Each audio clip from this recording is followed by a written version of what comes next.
حي على الفلاح.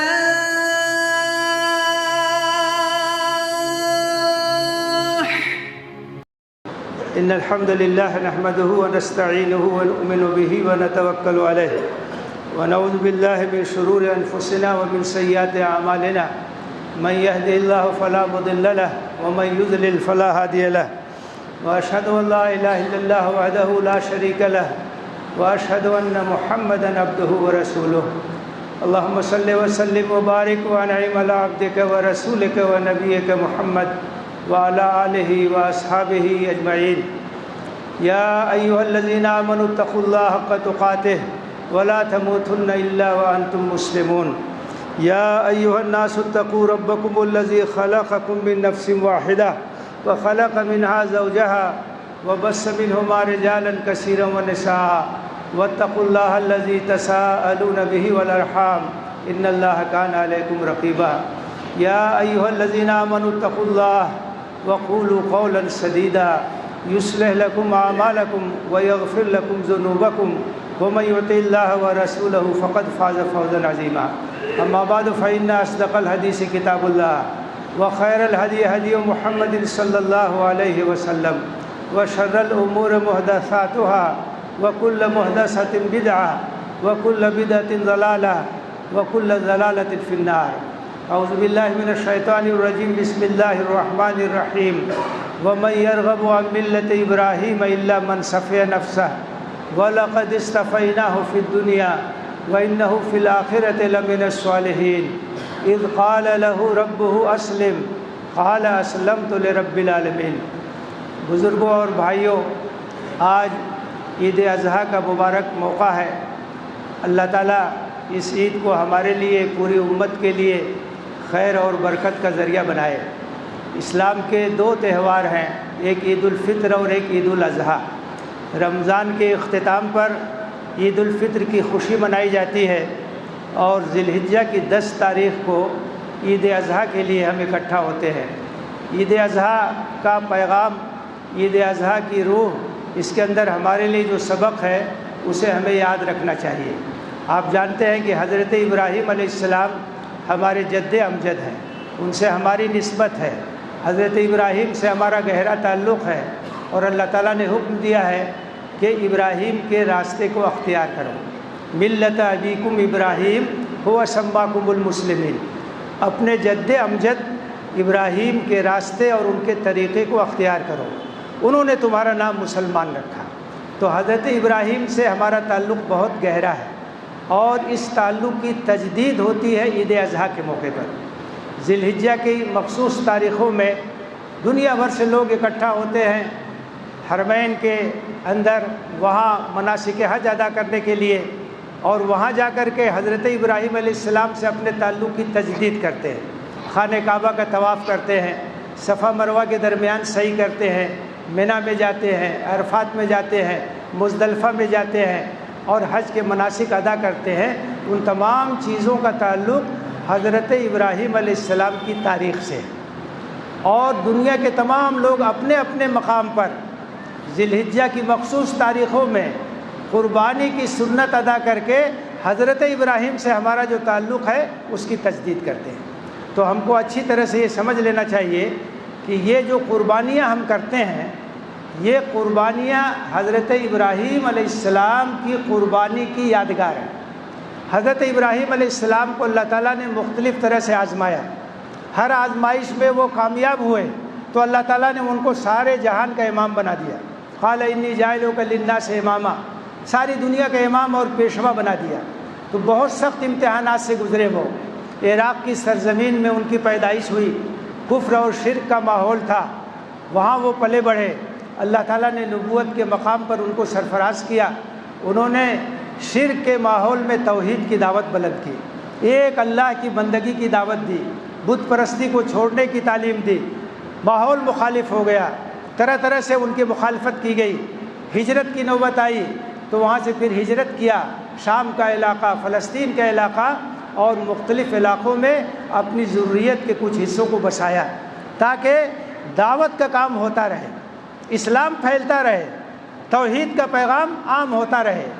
اور اس کے بعد ایک کٹھن مرحلہ آیا کہ اللہ تعالیٰ نے ان کو حکم دیا کہ اپنی بیوی ہاجرہ اور اپنے شیرخوار بیٹے اسماعیل کو لے جا کر کے مکہ کی سرزمین میں، جہاں کوئی آبادی نہیں تھی اور بن کھیتی کی سرزمین تھی، وہاں لے جا کر کے بسا دو۔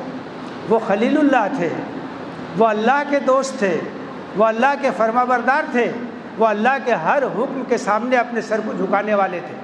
انہوں نے لے جا کر کے حضرت ہاجرہ اور حضرت اسماعیل کو وہاں بسا دیا، اور اس وقت انہوں نے ایک دعا کی، ربنا انی اسکنت من ذریتی بواد غیر ذی زرع عند بیتک المحرم ربنا لیقیموا الصلاۃ فاجعل افئدۃ من الناس تہوی الیہم وارزقہم من الثمرات لعلہم یشکرون۔ اے اللہ، میں نے اپنی ذریت کے ایک حصے کو بن کھیتی کی سرزمین میں تیرے محترم گھر کے پاس لا کے بسایا ہے تاکہ یہ نماز قائم کریں، تاکہ اس گھر کو یہ آباد کریں، اس لیے ان کو بسایا ہے۔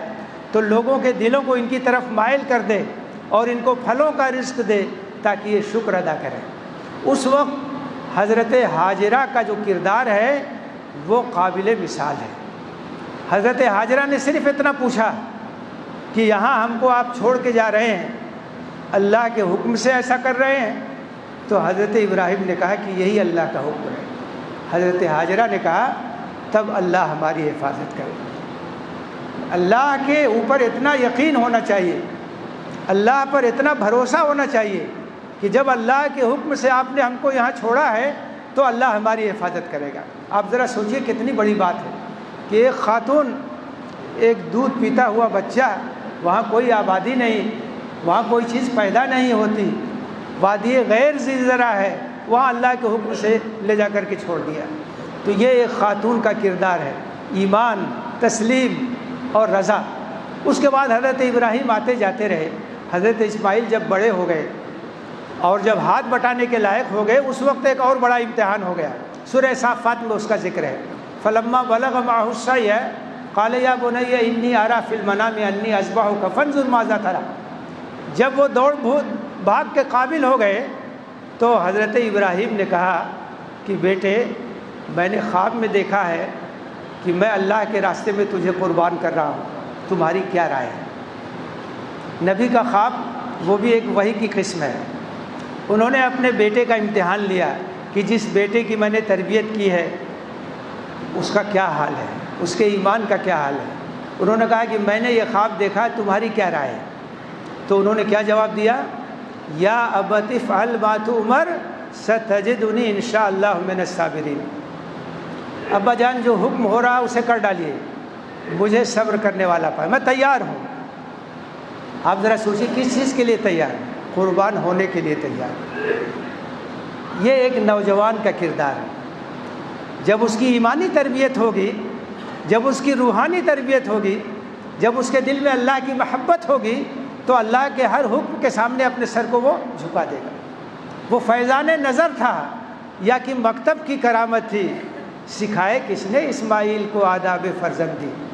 بچوں کی تربیت اس طرح سے ہونی چاہیے، نوجوانوں کی پرورش اس طرح سے ہونی چاہیے، خواتین کا مزاج اس طرح کا بنانا چاہیے کہ اللہ کے ہر حکم کے سامنے سر جھکانے کے لیے تیار رہیں۔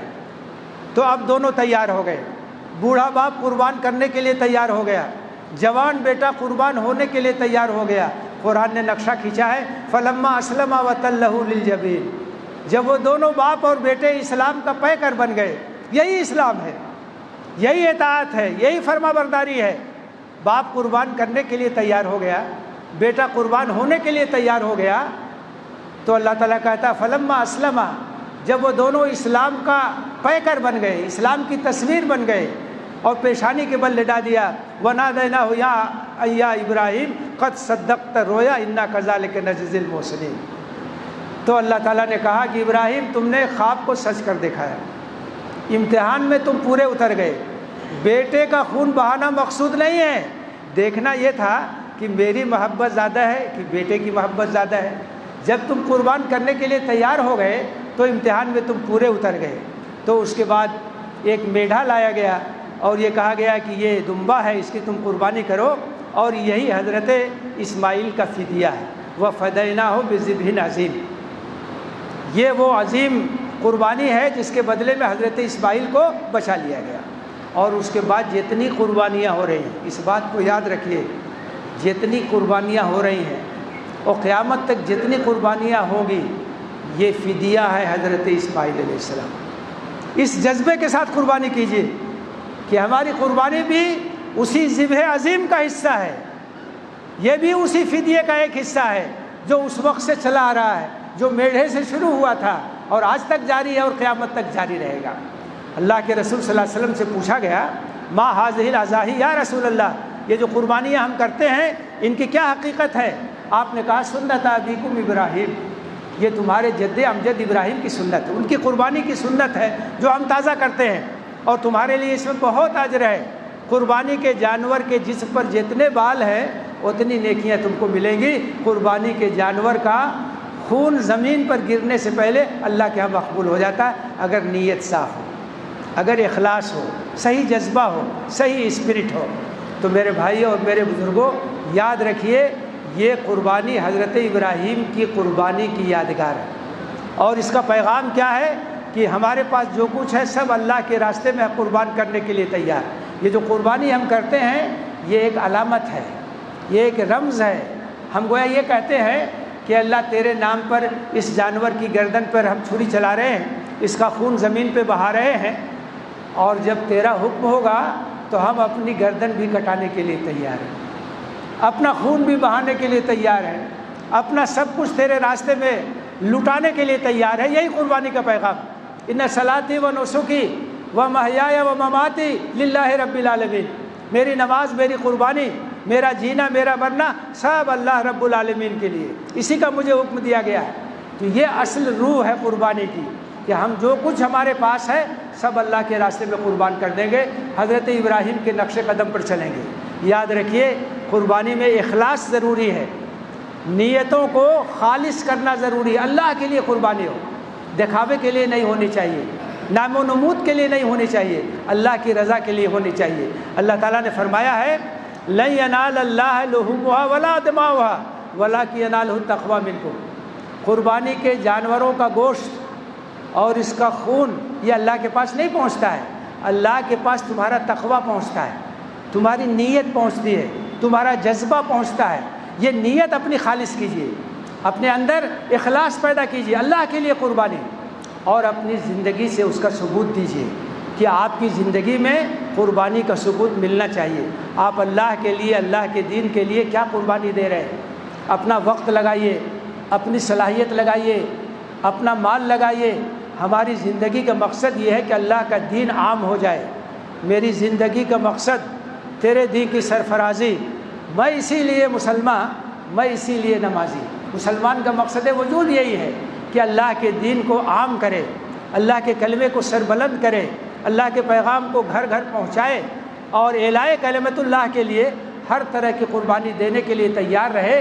یہی ہے مسلمان کی زندگی کا مقصد، اور اسی کے لحاظ سے ہمیں اپنی زندگی بسر کرنی چاہیے۔ عید اضحیٰ کا یہی پیغام، عید اضحیٰ کا یہی پیغام ہے، یہی قربانی کی روح ہے کہ ہم سب کچھ اللہ کے راستے میں قربان کرنے کے لیے تیار رہیں۔ اللہ تعالیٰ نے فرمایا ہے وَمَن يَرْغَبُ عَن مِّلَّةِ إِبْرَاهِيمَ إِلَّا مَن سَفِهَ نَفْسَهُ، ابراہیم کے راستے کو کون چھوڑ سکتا ہے، اس سے کون منہ موڑ سکتا ہے سوائے اس کے جو نادان ہو، جو ناسمجھ ہو، وہی ابراہیم کے راستے کو چھوڑ سکتا ہے۔ وَلَقَدِ اسْتَفَيْنَاهُ فِي الدُّنْيَا، ہم نے دنیا میں ان کو برگزیدہ کیا، پیغمبری کے مقام پر فائز کیا۔ وَإِنَّهُ فِي الْآخِرَةِ لَمِنَ الصَّالِحِينَ، آخرت میں وہ صالحین میں سے ہے۔ ابراہیم کا طریقہ کیا ہے، ابراہیم کی ملت کیا ہے؟ اِذْ قَالَ لَهُ رَبُّهُ أَسْلِمْ قَالَ أَسْلَمْتُ لِرَبِّ الْعَالَمِينَ، جبکہ ابراہیم سے ان کے رب نے کہا کہ اپنے سر کو جھکا دو، انہوں نے کہا کہ میں اپنا سر رب العالمین کے سامنے جھکاتا۔ یہی ان کی زندگی، تسلیم و رضا، اللہ کے احکام کو ماننا، ہر طرح کی قربانی دینے کے لیے تیار رہنا۔ میرے بھائیوں اور میرے بزرگوں، عید اضحیٰ کی مبارکباد قبول کیجیے، اخلاص کے ساتھ اپنی قربانیاں پیش کیجیے، اور حسن نیت کے ساتھ یہ جذبہ اپنے اندر پیدا کیجیے کہ اللہ کے دین کے لیے، اللہ کے کلمے کی سربلندی کے لیے ہر طرح کی قربانی دینے کے لیے انشاءاللہ ہم تیار رہیں گے۔ اس موقع پر اپنے جو مظلوم بھائی ہیں، جو فلسطینی بھائی ہیں، ان کو مت بھولیے۔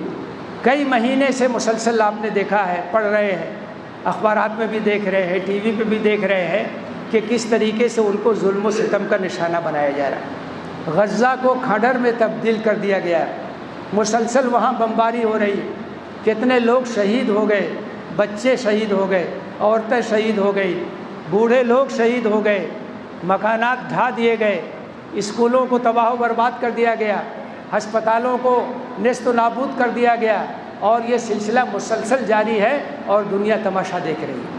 لیکن غزہ کے لوگ جس ہمت کا ثبوت دے رہے ہیں، جس استقامت کا ثبوت دے رہے ہیں، وہ ایک مثال ہے۔ وہ ڈٹے ہوئے ہیں، وہ ایمان اور استقامت کا ثبوت دے رہے ہیں۔